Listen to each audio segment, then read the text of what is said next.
तो tibial nerve पे पड़ने वाले इस प्रेशर यानी कि डिजिटल नर्व पर पड़ने वाले इस प्रेशर को हम मोटन्स न्यूरोमा बोलते हैं कि आपने शूज़ उतारा, बड़ा रिलीफ हुआ और पैर में साथ साथ कुछ टिंगलिंग नमनेस की फीलिंग आई कि पैर कुछ सुन सा हो रहा है और चींटियाँ सी चल रही हैं और थोड़ा थोड़ा धीरे धीरे शूज़ उतारने के बाद आराम मिल रहा है। हेलो डियर फ्रेंड्स, तो आपने कई बार ऐसा महसूस किया होगा कि जब आप दिन भर काम करने के बाद अपने जब शूज़ निकालते हैं तो आपको ऐसा लगता होगा कि बहुत ज़्यादा पेन हो रहा है पैरों के अंदर, बड़ा रिलीफ मिल रहा है। और कई बार ऐसा भी होता होगा कि शूज़ को उतारने के साथ साथ आपको लगता होगा कि पैरों में कुछ सूनपन जैसी चीज़ भी हो रही है और कुछ टिंगलिंग नमनेस जैसे चींटियाँ चलने जैसी सेंसेशन आ रही है। एक तरफ तो ये डायबिटीज़ वाले पेशेंट के अंदर पॉसिबिलिटी होती है, उसे हम पेरिफेरल न्यूरोपैथी बोलते हैं कि जब बहुत लंबे समय तक डायबिटीज़ आपको होती है तो नर्व्स के ऊपर इफ़ेक्ट आ जाता है जिसकी वजह से ये फीचर होता है। बट दूसरी तरफ यही फीचर एक खास नर्व के प्रेशर की वजह से आता है। आज मैं आपको उस खास नर्व पे होने वाले प्रेशर के बारे में बताऊंगा। तो आप अपने पैरों में जो मेन नर्व होती है वो होती है टिबियल नर्व।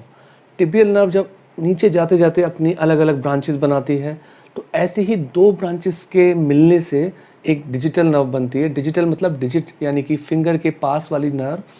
तो वो नर्व जब किसी खास सिचुएशन के अंदर थोड़ी मोटी और थिक हो जाती है तो जब पैर के अंदर मूवमेंट होता है, हम टाइट शूज़ पहनते हैं तो दोनों पैरों के बीच में कंप्रेशन आ जाता है।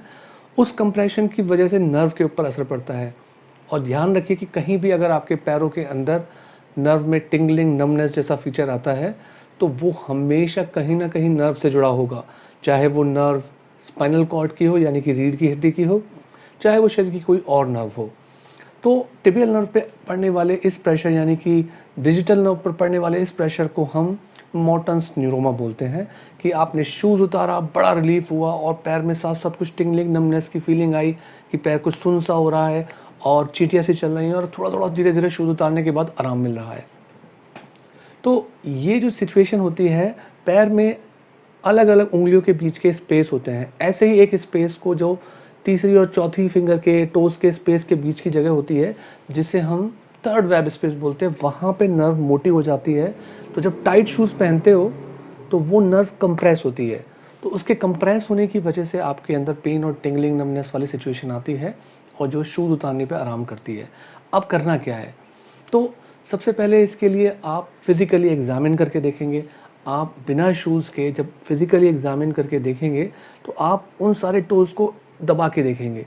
तो अगर दबा के देखने पे वही फीचर्स दोबारा से आ रहे हैं, पेन हो रहा है, टिंगलिंग नमनेस हो रही है, तो आपका शक थोड़े यकीन में बदलना शुरू हो जाएगा। दूसरी तरफ आप उसके साथ-साथ कई बार एक फीलिंग आपको फ़ील आएगी कि नर्व जो है स्पेस से निकल के बाहर की तरफ पॉप आउट कर रही है। तो उसको हम बोलते हैं मुल्डर्स क्लिक। तो वो चीज़ आ रही है तो इससे आपका शक और पुख्ता हो जाएगा। उसके अलावा अगर आप टेस्ट कराने के ऊपर जाएँगे तो अल्ट्रासाउंड में आप इसी मुल्डर्स क्लिक को भी फ़ील कर सकते हैं नर्व को प्रेस करते हुए, और आप अल्ट्रासाउंड से चेक कर सकते हैं। आप एमआरआई करा के पता लगा सकते हैं कि क्या वो नर्व थिक हो गई है, उसके आसपास फ्लूइड तो नहीं दिख रहा है एमआरआई के अंदर। तो वहाँ से आपका शक पुख्ता और यकीन में बदल जाएगा। अब आपको करना क्या है, आपको पता चल गया है। तो पहली बात तो आपको अपने शक के दायरे को बढ़ाना है कि ये कुछ और भी हो सकता है। तो पहली बात तो ये है कि अगर ये नर्व के फीचर लेके आ रही है कि आपको टिंगलिंग नमनेस आ रही है तो आप डायबिटीज़ के बारे में सोच सकते हैं। आप सोच सकते हैं कि स्पाइन में, लोअर बैक में कहीं कोई नस दबी हुई हो जो पैर से रिलेटेड हो, उसकी वजह से भी हो सकता है। लंबोसेक्रल नर्व रूट बोलते हैं जिसे।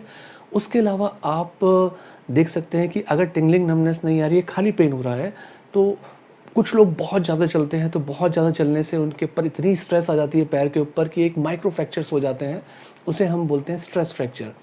उसके अलावा कुछ लोगों के अंदर मेटाटार्सेल्जिया नामक एक कंडीशन होती है जहाँ पे जो फुट के एरिया में जो प्रेशर एरियाज़ होते हैं वहाँ पे पेन बढ़ जाता है।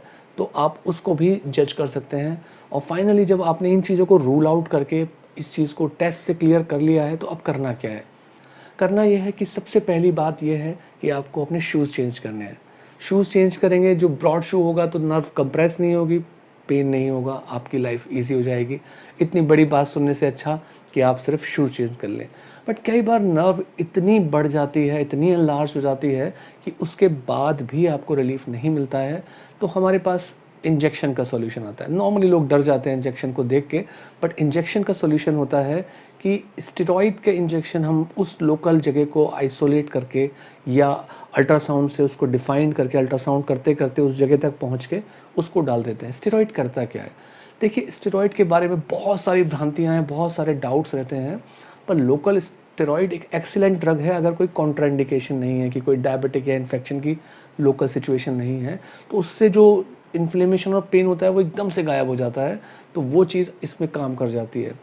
दूसरी बात कि अगर इस सब के बावजूद भी, स्टेरॉइड के इंजेक्शन लगाने के बावजूद भी स्थिति इतनी ज़्यादा बढ़ चुकी है, तो अब हमारे पास ऑप्शन होता है कि उस नर्व के सेगमेंट को हम निकाल दें। तो आप उस वेब स्पेस के अंदर जाएंगे, उसके ऊपर एक लिगामेंट होता है, उसको कट करेंगे, जो एनलार्ज सेगमेंट है उसको कट करके निकाल देंगे, डिजीज़ डन। तो इस प्रकार से आपने ऐसी चीज़ के बारे में जाना कि जो आपके शूज़ से रिलेटेड है। कई बार एक कहावत भी कही जाती है कि एक शूज़ को उतारने के बाद जो आनंद मिलता है, उस आनंद की बात ही कुछ और है। Please keep watching. Thank you so much.